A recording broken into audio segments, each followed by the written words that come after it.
The Telltale Heart by Edgar Allan Poe. Read by Sean Randall. The Telltale Heart. True, nervous, very, very dreadfully nervous I had been and am. But why will you say that I am mad?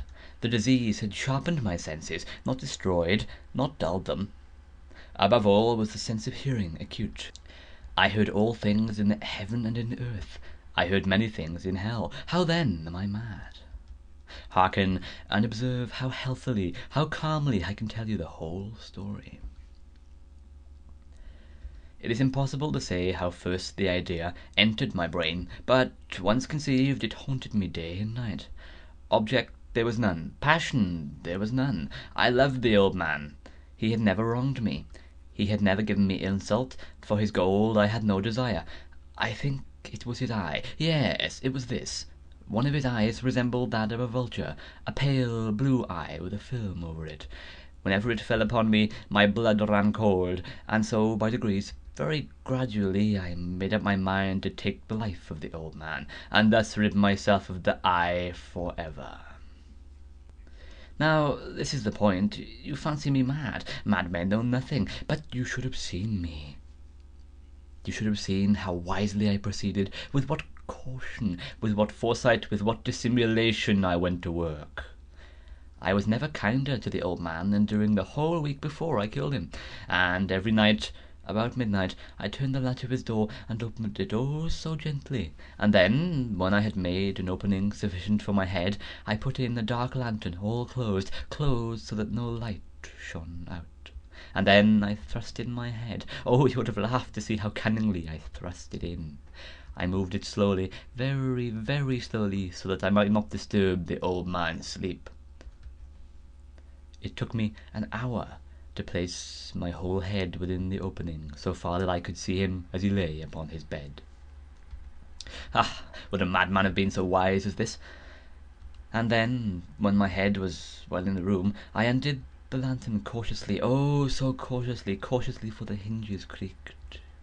I undid it just so much that a single thin ray fell upon the vulture eye, and this I did for 7 long nights, every night just at midnight. But I found the eye always closed, and so it was impossible to do the work, for it was not the old man who vexed me, but his evil eye. And every morning, when the day broke, I went boldly into the chamber, and spoke courageously to him, calling him by name in a hearty tone, and inquiring how he had passed the night. So you see, he would have been a very profound old man indeed to suspect that every night, just at 12, I looked in upon him while he slept. Upon the 8th night, I was more than usually cautious in opening the door. A watch's minute hand moves more quickly than did mine. Never before that night had I felt the extent of my own powers, of my sagacity. I could scarcely contain my feelings of triumph, to think that there I was opening the door little by little, and he not even to dream of my secret deeds or thoughts. I fairly chuckled at the idea, and perhaps he heard me, for he moved on the bed suddenly as if startled. Now you may think that I drew back, but no. His room was as black as pitch, with a thick darkness, for the shutters were close fastened through fear of robbers, and so I knew that he could not see the opening of the door, and I kept pushing it on steadily. I had my head in, and was about to open the lantern, when my thumb slipped upon the tin fastening, and the old man sprang up in the bed, crying out, "Who's there?" I kept quite still, and said nothing. For a whole hour I did not move a muscle, and in the meantime I did not hear him lie down. He was still sitting up in the bed, listening, just as I have done night after night, hearkening to the death watches in the wall. Presently I heard a slight groan, and I knew it was the groan of mortal terror. It was not a groan of pain or of grief. Oh, no. It was the low, stifled sound that arises from the bottom of the soul when overcharged with awe. I knew the sound well. Many a night, just at midnight, when all the world slept, it is welled up from my own bosom, deepening, with its dreadful echo, the terrors that distracted me. I say, I knew it well. I knew what the old man felt, and pitied him, although I chuckled at heart. I knew that he had been lying awake ever since the first slight noise when he had turned in the bed. His fears had been ever since growing upon him. He had been trying to fancy them causeless, but could not. He had been saying to himself, "It is nothing but the wind in the chimney. It is only a mouse crossing the floor. Or, it is merely a cricket which has made a single chirp." Yes, he has been trying to comfort himself with these suppositions, but he has found all in vain. All in vain, because death, in approaching him, has stalked with his black shadow before him and enveloped the victim. And it was the mournful influence of the unperceived shadow that caused him to feel, although he neither saw nor heard, to feel the presence of my head within the room. When I had waited a long time, very patiently, without hearing him lie down, I resolved to open a very, very little crevice in the lantern. So I opened it. You cannot imagine how stealthily, until, at length, a single dim ray, like the thread of the spider, shot out from the crevice, and fell upon the vulture eye. It was open, wide, wide open, and I grew furious as I gazed upon it. I saw it with perfect distinctness, all a dull blue, with a hideous veil over it that chilled the very marrow of my bones. But I could see nothing else of the old man's face or person, for I had directed the ray, as if by instinct, precisely upon the damned spot. And now, have I not told you that what you mistake for madness is but over-acuteness of the senses? Now, I say, there came to my ears a low, dull, quick sound, such as a watch makes when enveloped in cotton. I knew that sound well, too. It was the beating of the old man's heart. It increased my fury as the beating of a drum stimulates a soldier into courage. But even yet I refrained, and kept still. I scarcely breathed. I held the lantern motionless. I tried how steadily I could maintain the ray upon the eye. Meantime, the hellish tattoo of the heart increased. It grew quicker and quicker, louder and louder every instant. The old man's terror must have been extreme. It grew louder, I say, louder every moment. Do you hark me well? I have told you that I am nervous, so I am, and now at the dead hour of the night, amid the dreadful silence of that old house, so strange a noise as this excited me to uncontrollable terror. Yet, for some minutes longer, I refrained, and stood still, but the beating grew louder, louder. I thought the heart must burst. And now a new anxiety seized me. The sound would be heard by a neighbour. The old man's hour had come. With a loud yell, I threw open the lantern and leaped into the room. He shrieked once only. In an instant, I dragged him to the floor and pulled the heavy bed over him.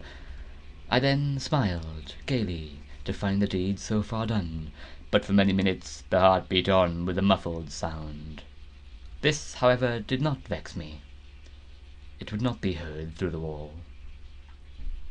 At length it ceased. The old man was dead. I removed the bed and examined the corpse. Yes, he was stone dead. I placed my hand upon the heart and held it there many minutes. There was no pulsation. He was stone dead. His eye would trouble me no more. If still you think me mad, you will think so no longer, when I describe the wise precautions I took for concealment of the body. The night waned, and I worked hastily, but in silence. I took up 3 planks from the flooring of the chamber, and deposited all between the scantlings. I then replaced the boards so cleverly, so cunningly, that no human eye, not even his, could have detected anything wrong. There was nothing to wash out, no stain of any kind, no blood spot whatever. I had been too wary for that. When I had made an end of these labours, it was 4 o'clock, still dark as midnight. As the bell sounded the hour, there came a knocking at the street door. I went down to open it with a light heart, for what had I now to fear? There entered 3 men who introduced themselves with perfect suavity as officers of the police. A shriek had been heard by a neighbour during the night. Suspicion of foul play had been aroused. Information had been lodged at the police office, and they, the officers, had been deputed to search the premises. I smiled, for what had I to fear? I bade the gentleman welcome.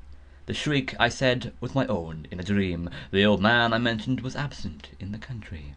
I took my visitors all over the house. I bade them search well. I led them at length to his chamber. I showed them his treasures, secure. undisturbed. In the enthusiasm of my confidence, I brought chairs into the room, and desired them here to rest from their fatigues, while I myself, in the wild audacity of my perfect triumph, placed my own seat upon the very spot beneath which reposed the corpse of the victim. The officers were satisfied. My manner had convinced them. I was singularly at ease.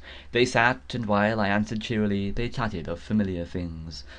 But ere long I felt myself getting pale, and wished them gone. My head ached, and I fancied a ringing in my ears. But still they sat, still they chatted. The ringing became more distinct. I talked more freely to get rid of the feeling, but it continued and gained definitiveness, until at length I found that the noise was not within my ears. No doubt I now grew very pale, but I talked more fluently and with a heightened voice, yet the sound increased, and what could I do? It was a low, dull, quick sound, much such a sound as a watch makes when enveloped in cotton. I gasped for breath, and yet the officers heard it not. I talked more quickly, more vehemently, but the noise steadily increased. I arose and argued about trifles in a high key and with violent gesticulations, but the noise steadily increased. Why would they not be gone? I paced the floor to and fro with heavy strides, as if excited to fury by the observations of the men, but the noise steadily increased. O God, what could I do? I foamed, I raved, I swore. I swung the chair upon which I had been sitting, and grated it upon the boards, but the noise arose over all and continually increased. It grew louder, louder, louder, and still the men chatted pleasantly and smiled. Was it possible they heard not? Almighty God, no, no, they heard, they suspected, they knew. They were making a mockery of my horror. This I thought, and this I think. But anything was better than this agony, anything was more tolerable than this derision. I could bear those hypocritical smiles no longer. I felt that I must scream or die, and now again hark louder, louder, louder, louder. Villains, I shrieked, dissemble no more. I admit the deed. Tear up the planks. Here, it is the beating of his hideous heart.